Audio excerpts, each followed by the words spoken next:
Olá pessoal, tudo bem? Olha quem apareceu! Nossa, gente, eu devo um pedido de desculpas pra vocês, né? Demorei muito tempo pra aparecer por aqui, mas eu juro que não era minha intenção. O que aconteceu foram que surgiram diversos projetos novos. Eu tenho certeza que vocês também vão amar. E eu precisei dar um foco maior neles pra que ficasse mais aprimorado, pra que o resultado saísse perfeito. Às vezes a gente precisa dar um foco nessas áreas específicas, porque se a gente tentar abraçar tudo de uma vez, aí fica tudo mais ou menos, né?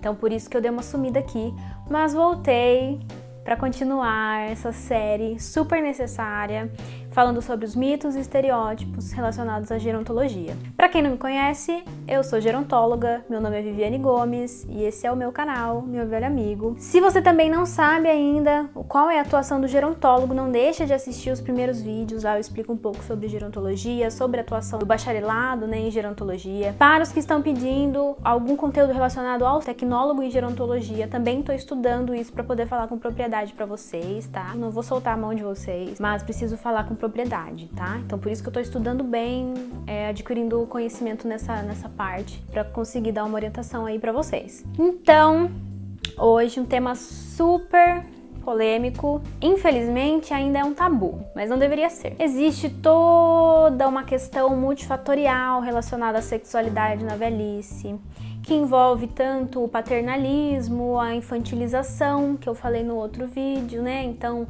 infantilizar esse idoso, então por isso achar que ele não tem uma sexualidade. Também o fato da nossa sociedade tornar a pessoa idosa algo invisível, então a gente não traz as questões relacionadas a eles, né? Então, isso fica muito por baixo dos panos, já que não se fala sobre, não deve existir. Mas sim, gente, existe. E quando a gente está inserido nessa área, a gente vê a real necessidade de trazer à tona esse tipo de discussão, tá? Primeiro, claro que existem mudanças, mas será que a pessoa de repente para? Assim, não, agora eu tenho 60 anos e aí estagna, não tem mais vontade. Não é, né, gente? Primeiro, que a gente tem uma certa dificuldade para entender isso, porque com os nossos pais, por mais que a gente tenha vindo, né, de toda essa concepção, que vocês já sabem como que funciona, não preciso explicar aqui, a gente ainda nega que eles tenham uma vida sexual. Para os avós, é mais difícil ainda a gente imaginar. Só que, gente, isso tá enraizado na nossa cabeça, só que se a gente não trouxer esse tipo de reflexão, ninguém pensa e fala, não, realmente, estamos errados, certo? Primeira justificativa pra gente falar sobre isso. Hoje o número de DST, doença sexualmente transmissível, só cresce, tá? É necessário, então, reportagens, propagandas, programas de prevenção para jovens, para adultos e para idosos. O que a gente vê nas mídias? Jovens apenas nessas propagandas. A pessoa idosa não vai se sentir representada. Outra coisa, pensem aqui comigo, sigam essa linha de raciocínio. As pessoas acham que, entrei na menopausa, certo? Então não tenho mais o risco da concepção, né, de engravidar, então não preciso mais utilizar preservativo. Errado também, gente. Mesmo com os métodos contraceptivos diversos, ainda assim precisa utilizar o preservativo para evitar o contágio de doenças sexualmente transmissíveis. Mas Vivi, eu tenho um parceiro há muito tempo já, certo? Então eu não corro risco. Mas então mantenha sempre os seus exames, os seus testes em dia para evitar que alguma coisa aconteça ali no meio. Infelizmente, existem muitos casos de idosos que descobriram uma doença sexualmente transmissível depois dos 60 e que só tiveram um parceiro na vida. E aí depois descobriam que esse parceiro tinha relações extraconjugais. E por conta dessas relações extraconjugais, acabou adquirindo uma doença e transmitindo para ela. Infelizmente, a gente sabe que existem muitos casos ainda de relações extraconjugais. Então é muito perigoso a gente fechar os olhos para essas situações. Só que ninguém fala para essa pessoa, gente. Como que ela vai saber? A gente não acorda sabendo dessas informações. Eu precisei estudar sobre isso.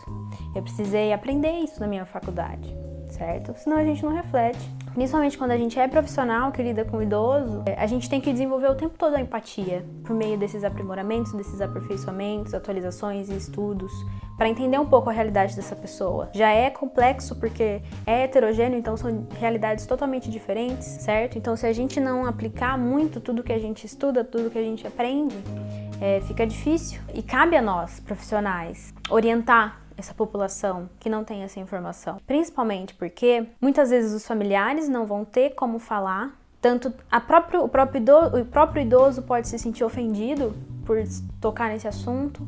Então, às vezes, tem que surgir de uma orientação profissional, tá bom? E às vezes a gente também não tem uma criação aberta para falar sobre isso com eles. Então, aí como que a gente pode trabalhar? Existem diversos filmes hoje que abordam essa questão. Será que ele não vai refletir sobre isso? Vai, certo? Existe a série Grace Frank, que também fala um pouco sobre essa questão das relações homoafetivas na velhice, que também é um assunto ainda tabu. Tem também a série Método Kominsky, eu já aqui fazendo uma publi pra Netflix de graça.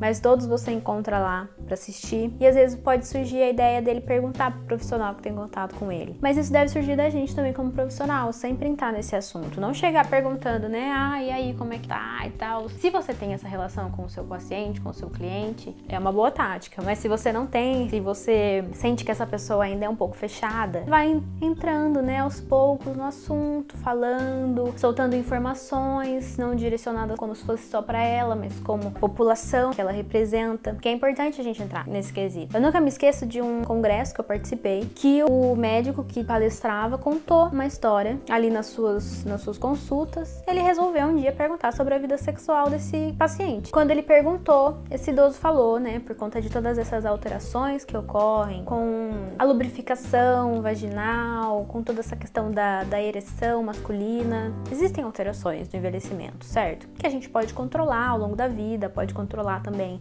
ali naquele momento, mas que precisa de um acompanhamento profissional sempre, tá, gente? Principalmente quando a gente fala dos facilitadores de ereção. Eles têm efeitos colaterais. Todos os medicamentos têm efeitos colaterais e muito perigosos para idosos. Então, precisa de muita orientação. Então, novamente, voltando para a história. Aí ele contou, né, que por conta dessa dificuldade na lubrificação da esposa, eles estavam utilizando uma pomada corticoide. Gente, para quem não conhece, corticoide é um anti-inflamatório muito forte e que tem diversas reações, principalmente no uso a longo prazo. Pra vocês terem uma ideia, quem faz uso de corticoide precisa de acompanhamento até para retirar o remédio, porque você não pode retirar do nada, você tem que retirar aos poucos. Imagina o risco que eles estavam se colocando, sendo que hoje tem diversas opções no mercado, né, de lubrificantes à base de água. Olha que situação. E isso acontece cada vez mais. Isso foi um caso que ele trouxe pra gente, mas acontece muito, né? Nós estamos falando de milhões de idosos. Então a gente precisa entender de uma vez por todas que a sexualidade existe na velhice e que ela deve ser sim pensada, ressignificada,